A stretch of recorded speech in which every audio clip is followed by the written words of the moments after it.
Bonjour. Bonjour, Bonjour. on est synchro là. Ah oui. Bonjour à tout le monde. Ah oui, bonjour. Alors nous voici dans cette deuxième vidéo sur les 10 commandements.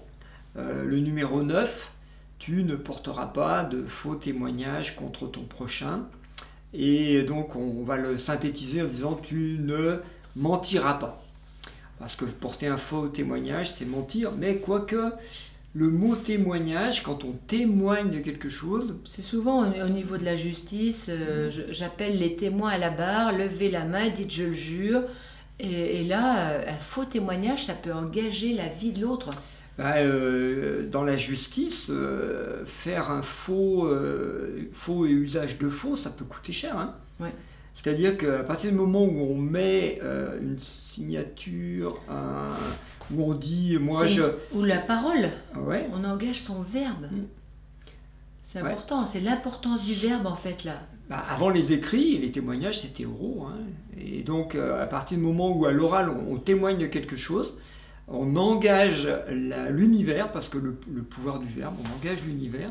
Et donc on ne peut pas se permettre de dire n'importe quoi. Oui. C'est un peu ce que veut dire ce 9e commandement, c'est fais attention à ta parole parce que tu engages l'univers dedans. Et on engage l'autre. Ce témoignage-là, ouais, c'est un rite. Ouais. Hein, on pourrait dire que c'est un rite religieux.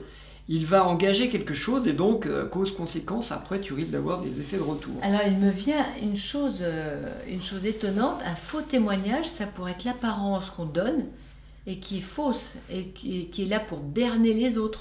Je m'habille en blanc, soi-disant moi je suis blanche et pure, ou je m'habille en soutane et je serai quelqu'un de respectable, religieux et autres.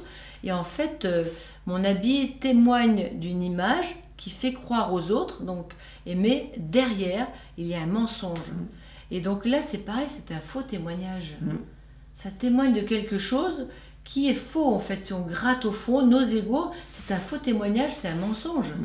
Nos personnages, nos différentes personnalités, les néatypes par exemple, on pourrait dire que c'est presque un faux témoignage, parce que ça ne correspond pas à ce qu'on est réellement dedans. Oui, et puis on y croit vraiment, on croit à ça, on y croit dur comme fer, dur comme enfer. Mais non, moi je suis comme ça, je suis loyale, mais non, menteuse, menteuse.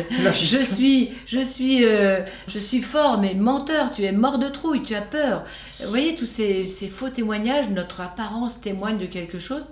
Mais si on va au fond des yeux, il y a autre chose, la peur. Oui.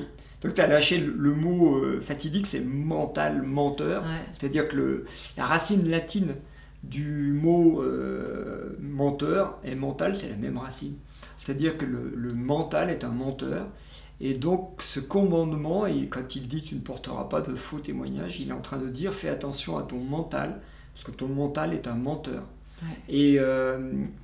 Et donc ça va bien plus loin que juste je dis des insanités. Alors en ce moment, quand on regarde dans les médias, les faux témoignages et les mensonges, il y a des mensonges d'État, il y a des mensonges d'establishment, en politique, en économie. On dit que c'est monnaie courante, ça veut dire que c'est facile, comme on échange de l'argent, on dit oui, on dit non, on a dit, on raconte des salades. Oui. Raconter des salades, en faire tout un plat, mais de salade, ça veut dire on ne sait plus du vrai, du faux, quelle est la vérité, mais la vérité au niveau de l'âme. Sincèrement, qu'est-ce qui va nous aider? Et là, on ne sait plus discerner le bien du mal. Trump, dans la précédente élection, dans la campagne, quand il disait des mensonges, il avait trouvé un terme, il disait que ce n'était pas des mensonges, c'était des vérités alternatives. Alors qu'en politique américaine, on sait qu'il n'y a pas un homme politique qui est capable de dire 2 phrases sans que ça soit truffé de mensonges. Les chiffres qu'il donne... En français, non. En France, pas France, du tout. Non, ils disent la vérité. Mais je crois que c'est partout, parce que si on reprend nos égos, en fait, c'est un mensonge. Donc comment être vrai au-delà de tout ce bazar de construction, c'est en étant au niveau de l'âme. Alors, il y a dire du mensonge, et puis là, le commandement, il dit contre ton prochain. Ah oui. Alors, là, on rentre dans une notion, déjà dire des mensonges, c'est du mental menteur, c'est déjà pas très chouette, mais quand c'est contre ton prochain, tu vas rentrer dans un système où tu vas porter atteinte à l'intégrité de l'autre. C'est-à-dire que, par exemple, traiter quelqu'un d'un mot qui se termine en iste, comme gauchiste, communiste, intégriste, terroriste, complotiste, enfin, vous les connaissez tous, hein, et bien en fait, on porte atteinte à l'intégrité de l'autre parce qu'on est en train d'essayer de le descendre, de le salir, je ne sais pas quoi. Et là, le commandement, il est précis, il est dans ce registre-là. Ça veut dire que là, tu es en train d'enfermer l'autre, en fait, dans une boîte ou dans une croyance. En fait, on est en train de secter l'autre dans une bulle. Et en fait, c'est notre mental qui est comme ça, qui veut enfermer les autres parce que ça nous fait peur, en fait. Les autres nous font peur, hein, je crois. Alors, il y a plein de raisons, hein, sans doute. Sûrement, ouais. Mais on va pas, dans cette vidéo, on va pas chercher quelles sont les excuses qu'on peut se donner à mentir, hein, parce que c'est pas tellement le but. Le but, c'est de trouver dans ce commandement quelle est l'intention qui est nuisible pour nous. Quelle est l'intention qui est nuisible pour nous quand on va dire des mensonges? Est-ce que ce ne serait pas se déculpabiliser de ne pas être parfait? Si on accuse l'autre, si on le salit, on se sera moins coupable. Oui, mais il y a plein de... Mais globalement, je pense que instinctivement, automatiquement, dès qu'on se sent accusé, acculé, instinctivement, l'animal, il va projeter sur l'autre. C'est l'autre, Mais il y a les 3 niveaux. Oui, oui. Dans les 3 niveaux, on vous les récapitule quand même rapidement, parce que c'est très très facile après d'analyser n'importe quel phénomène, intention, pour voir à quel niveau elle se joue. Les gens qui vont porter atteinte par des mensonges au niveau cérébral, c'est pour avoir raison. Donc c'est le vieux bleu qui est derrière. On vous renvoie au livre Les 3 épreuves parce qu'il est vraiment fondamental. C'est pour avoir raison. Donc ils vont dire à l'autre tu as tort, et pour ça je peux l'accuser par exemple d'un terme comme complotiste. Alors, ça veut dire c'est même pas la peine de discuter, moi j'ai raison, puisque lui c'est ça. D'accord. Donc là c'est le vieux bleu qui veut avoir raison. Au niveau de la demoiselle blanche, c'est être innocent. Moi je suis innocent, l'autre est coupable. Et au niveau du cadavre sanglant, c'est moi je suis puissant, l'autre c'est un impuissant.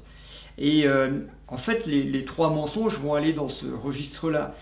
Mais bon, les 3 niveaux, presque ce serait, je regardais un petit peu ces 3 énergies, c'est pour moi je suis vivant et l'autre, il mérite la mort presque. Je sais, je suis innocent, donc l'autre est coupable. C'est à chaque fois l'autre pourrait mériter de mourir quand même. Bah oui, c'est agressif vis-à-vis de l'autre. C'est pour ça qu'on me dit que mentir envers l'autre, ça porte atteinte à l'intégrité de l'autre, que ce soit son intégrité psychique, affective ou physique. Je reviens presque à cette notion de survie. Il faut, quand on se sent acculé, on doit accuser l'autre inconsciemment avec nos 3 niveaux, la demoiselle blanche et autres, parce que sinon c'est je vais mourir en fait. Alors, au-delà de pourquoi on fait ça, parce que nous, ce qui nous intéresse, c'est en quoi c'est nuisible pour nous. Parce que là, bon, si on est en légitime défense et que c'est pour se défendre qu'on attaque l'autre, évidemment, tout est possible. Non, mais pourquoi le 9e commandement dit « fais attention à ça » ? Parce que quand on témoigne contre l'autre comme ça, on envoie dans l'univers quelque chose qui est du mensonge. Et le mensonge, le problème, c'est que la vie ne comprend pas. La vie, elle comprend ce qui est la vie, elle ne peut pas comprendre ce qui n'existe pas, ce qui est faux. Donc, si on envoie dans la vie un mensonge, on va rencontrer un vide. On va rencontrer un vide, il n'y a pas d'accroche. Si par exemple, on traite quelqu'un d'un nom d'oiseau, et que cette personne s'en fout royalement, eh bien ça va glisser dessus. Oui, ça va nous revenir. Et ça va revenir. C'est l'effet, ce que tu envoies te revient si personne ne le prend. C'est Tcherno Bokar, un sage africain, qui racontait ça avec les hirondelles noires. Les nids d'hirondelles noires et d'hirondelles blanches. C'est vraiment très intéressant. C'est juste que ce qu'on envoie dans l'univers, si c'est pas vrai, ça nous revient.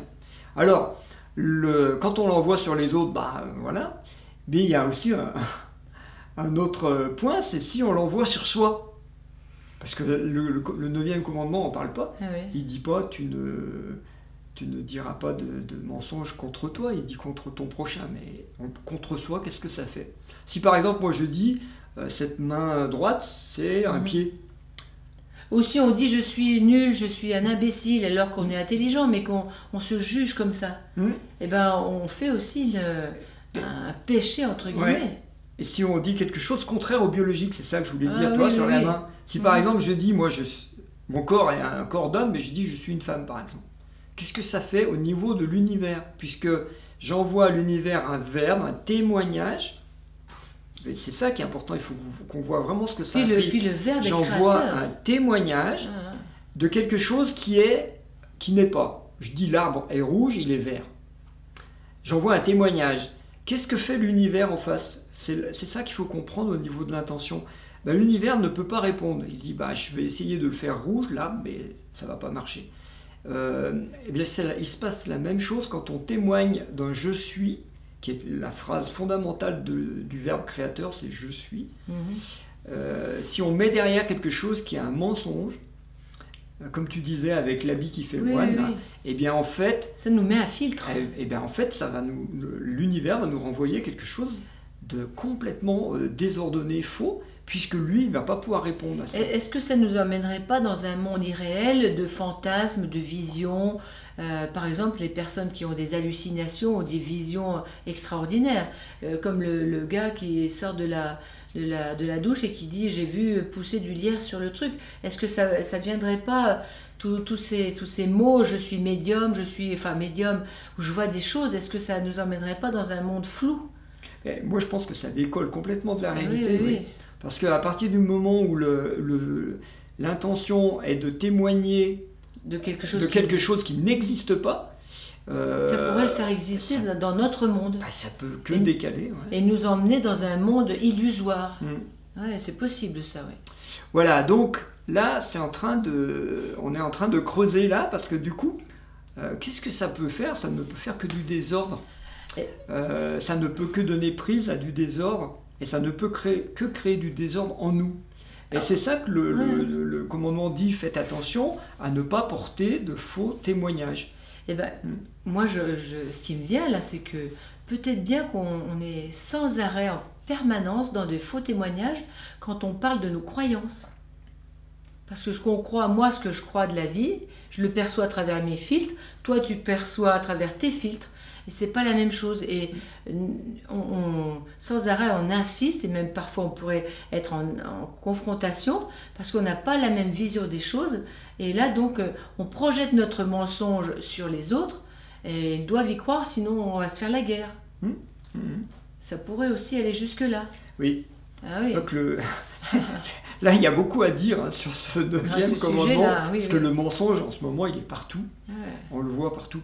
Il est sur le biologique, sur l'affectif, sur l'intellect, il est partout. Tout ce qu'on croit, c'est éphémère, c'est donc un mensonge.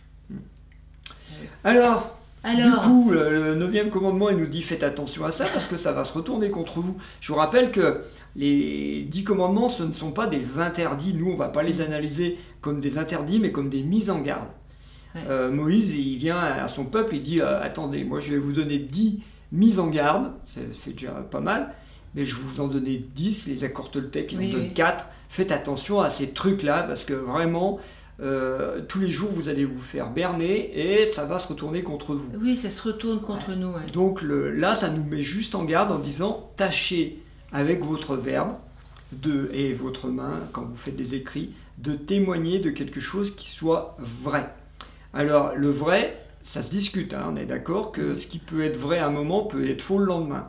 Oui, mais au moins, on fait du mieux qu'on a. Ma mère, elle disait quand même, tourne 7 fois ta langue dans ta bouche avant de parler. Eh bien, je pense qu'il faut être un peu sage et appliquer ça. Avant de donner des choses qui seront peut-être décalées, qui seront décalées. Oui, sûrement. Prendre du temps, peser ses mots. On essaye de transformer tu ne mentiras pas par une phrase positive du style tu témoigneras, je témoigne, du bon, du beau, du vrai. D'accord. Ça peut être pas mal ça. Oui, et puis il me vient encore une chose là, pendant que tu parles. En fait, quand on parle à quelqu'un et on s'en veut, on se dispute, ça arrive. Rarement, mais ça arrive. Souvent, on projette sur l'autre des choses et on l'accuse. Notre verbe accuse l'autre, tu es comme ça, tu es comme ça. Et tout le monde le sait maintenant, beaucoup de personnes savent que le doigt qui accuse quand il y en a un qui part, il y en a 3 autres qui reviennent vers nous, ça veut dire qu'on projette sur l'autre ce qu'on ne voit pas en nous. Et là, je pense que si on est vigilant, parce que ça s'appelle un mensonge, l'autre souvent nous dit « mais pas du tout, moi je ne suis pas du tout comme ça », donc on ne peut pas s'empêcher de projeter. Donc là, ça fait partie aussi de ce scénario où on a l'intention de se déculpabiliser, on projette sur l'autre tous nos problèmes qu'on ne voit pas encore. Donc faites attention à ce que vous dites de l'autre, attention, ça parle quand même de soi. Voilà, et ce commandement nous met en garde en disant, eh bien tout ça pourrait créer du désordre, évidemment, parce que quand on analyse logiquement, si on envoie à l'univers un message qui dit quelque chose qui n'est pas existant dans l'univers, hein, vous voyez, ça va vraiment créer des problèmes au niveau de nos structures à nous, parce que ça nous déstructure en fait. Oui, ça sort d'une réalité qui nous convient bien momentanément, en fait, sur laquelle on peut se baser. Donc, essayons de dire tous les matins devant la glace, là, ça peut être pas mal, je témoigne aujourd'hui du bon, du beau et du vrai. Amen. Voilà. Juste se focaliser sur ce qui est beau et en parler. Et le reste, peut-être ne pas en parler. Si toutefois ça parlait de nous, vaut mieux être sage. Allez, on vous embrasse. À bientôt.